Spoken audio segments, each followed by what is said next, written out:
महाराष्ट्र का पूरा सियासी समीकरण इस वक्त एक ही बात पर टिका हुआ है। क्या होने वाला है शिंदे गुट का कैबिनेट विस्तार और उसमें किसे मिलेगी जगह? क्या सभी को संतुष्ट करना मुमकिन हो पाएगा शिंदे फडणवीस के लिए? अब तो अजीत पवार भी हैं, लिहाजा ये कैबिनेट विस्तार बहुत महत्वपूर्ण होने जा रहा है। दरअसल महाराष्ट्र कैबिनेट विस्तार पर अड़े शिंदे गुट के विधायक बगावत तक के संकेत दे रहे हैं।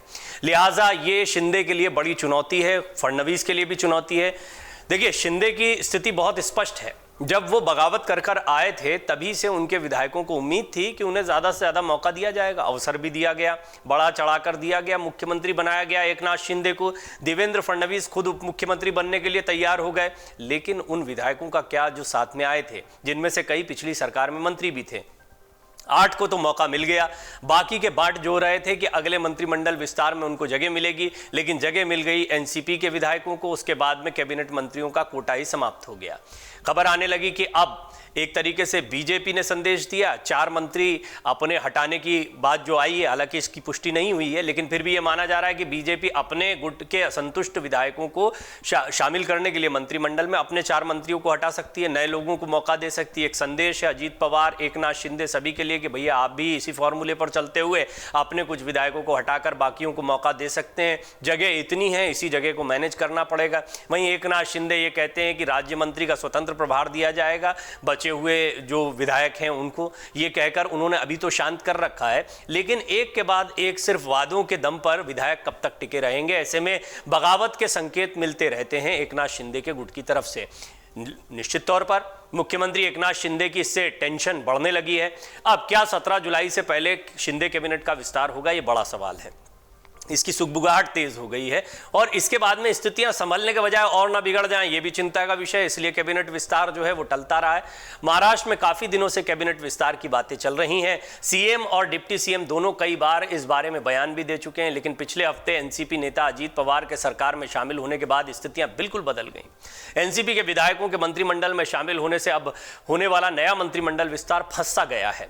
शिंदे फडणवीस सरकार में एनसीपी के 8 विधायकों के शपथ लेने के साथ कैबिनेट मंत्रियों का कोटा पूरा हो गया है, जिसके बाद अब शिंदे गुट के विधायकों में नाराजगी भी देखने को मिल रही है। लेकिन यह माना जा रहा है कि जल्द से जल्द इस पर निर्णय लेना होगा, क्योंकि अनिर्णय की स्थिति परेशानी को बढ़ाएगी। इसलिए माना जा रहा है कि 17 जुलाई के आसपास कैबिनेट विस्तार हो सकता है, यानी जल्द से जल्द आप कैबिनेट विस्तार की खबरें भी देख पाएंगे। इसकी बहुत बड़ी वजह है कि बड़ी तूफानी मीटिंग्स चल रही हैं, देर रात तक मीटिंग चल रही है और अब सिर्फ 2 लोगों की मीटिंग नहीं होती है, अब 3 लोगों की मीटिंग होती है। अजीत पवार भी शामिल हो गए हैं। मुख्यमंत्री के बंगले वर्षा पर देवेंद्र फडणवीस, अजीत पवार दोनों देर रात तक मीटिंग करते रहे। पहले अजीत पवार करीब 1:15 बजे के आसपास निकले, फिर 2 बजे के आसपास रात में देवेंद्र फडणवीस निकलते हैं। आप अंदाजा लगा सकते हैं कि कितना गहन चिंतन चल रहा है और कितनी बड़ी चुनौती इस समय सरकार के सामने है। ये बात अलग है कि शिंदे कहते रहे कि सरकार और मजबूत हुई है, अब हम 200 विधायकों की सरकार चला रहे हैं। लेकिन जब आप 3 अलग अलग दलों की सरकार चलाते हैं तो उसमें बहुत सारी चुनौतियां होती हैं, क्योंकि आपको अपने अपने दलों को साधना होता है। और यहाँ सबसे बड़ी चुनौती शिंदे के सामने है, क्योंकि शिंदे काफ़ी दिनों से सरकार में हैं, मुख्यमंत्री रहे, सरकार चलती भी रही है, अभी तक उन्होंने अपने विधायकों को बांधे रखा है। अजीत पवार नए नए आए हैं, अजीत पवार को अभी अपनी दावेदारी साबित करनी है। शिंदे की तरह उनकी जीत नहीं हुई है कि वो चुनाव आयोग में कम से कम पार्टी को अपने कब्जे में लेने में कामयाब हुए। अब सुप्रीम कोर्ट में क्या होता है, वहां भी शिंदे के सामने चुनौती है, लेकिन अजीत पवार की तो लड़ाई अभी शुरू हुई है। लिहाजा शिंदे की चुनौती थोड़ा और बड़ी दिखाई पड़ती है, क्योंकि यहां पर उनको वादा करते हुए लंबा समय हो गया। अजीत पवार के पास अभी वादे करने का थोड़ा समय है। अजीत पवार के शिंदे सरकार में शामिल होने के बाद महाराष्ट्र कैबिनेट विस्तार पर चर्चा जारी है। कैबिनेट विस्तार को लेकर एकनाथ शिंदे गुट के विधायकों के साथ साथ बीजेपी नेताओं की धड़कनें भी बढ़ गई हैं। शिंदे गुट के विधायक तो मंत्रिमंडल विस्तार की मांग कर रहे हैं, वहीं दूसरी ओर कहा जा रहा है कि शिंदे सरकार में से बीजेपी के कुछ मंत्री बाहर भी हो सकते हैं। दूसरी ओर विधानसभा अध्यक्ष द्वारा शिवसेना, शिंदे गुट और उद्धव गुट के विधायकों को नोटिस जारी कर 7 दिन में जवाब दाखिल करने के लिए भी कहा गया, जिसके बाद शिंदे गुट में हलचल बढ़ गई। मीडिया रिपोर्ट्स के मुताबिक शिंदे गुट के विधायक 17 जुलाई से पहले मंत्रिमंडल विस्तार कराए जाने पर अड़ गए हैं, क्योंकि 17 जुलाई से महाराष्ट्र विधानमंडल का मानसून सत्र शुरू होने जा रहा है। मंत्रियों के तेवर इतने तीखे हैं कि उन्होंने 17 जुलाई तक मंत्रिमंडल का विस्तार न किए जाने पर अलग भूमिका लेने का ऐलान भी कर दिया है। शिंदे गुट के विधायकों की इसी जिद के कारण 1 सप्ताह पहले अजीत पवार के साथ मंत्री पद की शपथ लेने वाले 8 मंत्रियों को भी अब तक मंत्रालयों का बंटवारा नहीं हो पाया, उनको पोर्टफोलियो नहीं मिला, कैबिनेट मंत्री बना दिए गए, पर विभाग क्या है। ऐसे में आइए अब हम आपको बताते हैं शिंदे गुट में कौन से वो नेता हैं जो कैबिनेट मंत्री पद की मांग कर रहे हैं और इनकी नाराजगी भारी पड़ सकती है। महाराष्ट्र की सियासी उथल पुथल के बीच मंत्री पद पाने के लिए शिंदे गुट के जो विधायक सबसे ज्यादा दबाव बना रहे हैं उनमें भरत गोगावले और संजय शिरसाट सबसे आगे बताए जा रहे हैं। इसके अलावा शिंदे की बगावत का समर्थन करने के लिए ठाकरे सरकार में मंत्री पद छोड़कर जाने वाले प्रहार जनशक्ति पार्टी के विधायक बच्चू कुडू भी कैबिनेट मंत्री पद की मांग करते रहे हैं। वो कई बार अब इस पर नाराजगी भी जता चुके हैं, उनके तेवर अलग देखने को मिलते हैं। शिंदे गुट के विधायकों के मंत्रिमंडल विस्तार पर अड़ जाने को लेकर सोमवार आधी रात के बाद तक मुख्यमंत्री के घर पर एकनाथ शिंदे, उप मुख्यमंत्री देवेंद्र फडणवीस और दूसरे उप मुख्यमंत्री अजीत पवार के बीच तकरीबन 3 घंटे तक घमासान विचार विमर्श हुआ है। मंगलवार को भी शिंदे गुट के विधायकों ने कई घंटे तक सीएम आवास पर मुख्यमंत्री एकनाथ शिंदे को घेरे रखा। खबरों के मुताबिक बाद में अजीत पवार ने भी अपने कुछ मंत्रियों के साथ फडणवीस से मुलाकात की।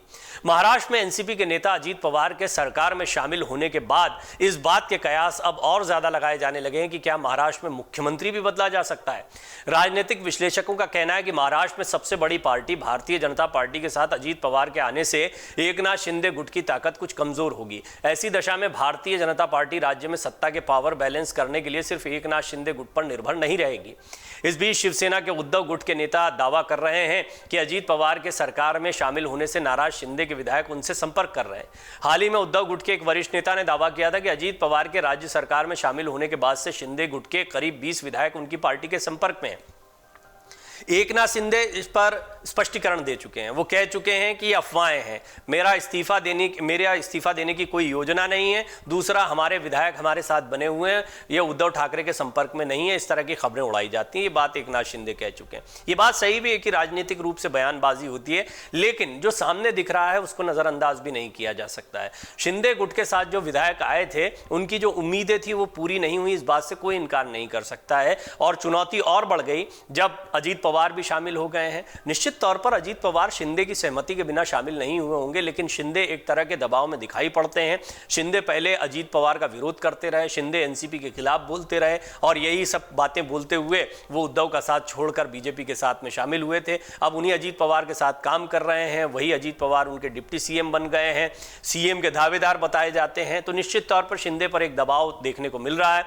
शिंदे को अपना राजनीतिक भविष्य भी देखना है। ऐसे में ये आने वाले दिन बहुत महत्वपूर्ण रहेंगे, खासतौर पर एकनाथ शिंदे के लिए और महाराष्ट्र की सियासत के लिए तो महत्वपूर्ण है। देखना होगा मंत्रिमंडल विस्तार में देवेंद्र फडणवीस क्या दांव चलते हैं और किस तरीके से पावर बैलेंस बनाने की कोशिश करते हैं, इस पर सबकी नजर बनी हुई है। अमर उजाला अब आपके टीवी पर भी। अपने स्मार्ट टीवी पर यूट्यूब पर सर्च करें अमर उजाला, चैनल सब्सक्राइब करें और देखें ताजा खबरें, वो भी HD क्वालिटी में। और हाँ, बेल आइकन दबाना ना भूलें ताकि हर खबर हो आपके घर। अमर उजाला, निष्पक्ष, निर्भीक, निरंतर।